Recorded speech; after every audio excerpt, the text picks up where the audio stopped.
Kaching hon alum jir tokji lang roya lang angdi komat sikwa prai bandoji lang sum lang heta lopi edam ji kang hon alum ji malum so sang ji singa kang hon bando pig haji bontane kang hon masabli ji nang chung thuya bando pig haji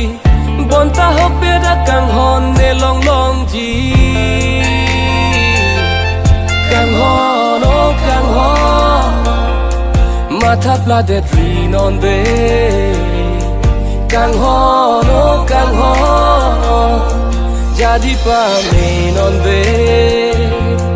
kang hon oh kang hon matha plade tree on de kang hon oh kang hon jadi pamin on de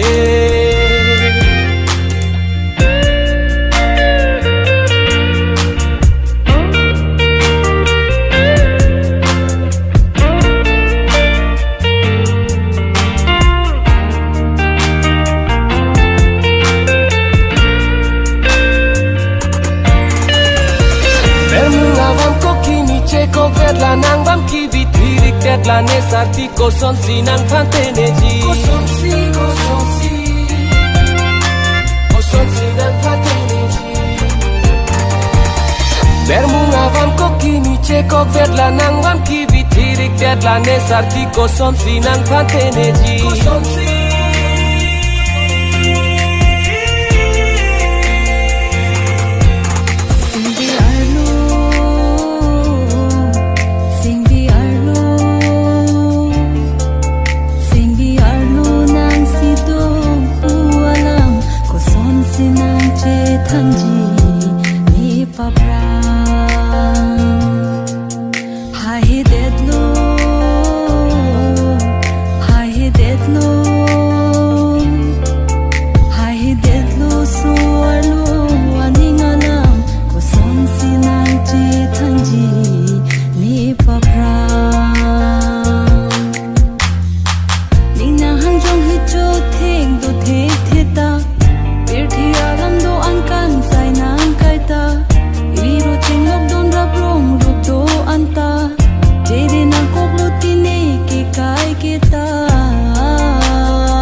Patibin un e bontanan la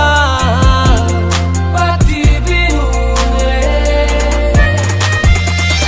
Nite jo thek do thek kaita Neta jo thek do thek kaita Chung phare nang ne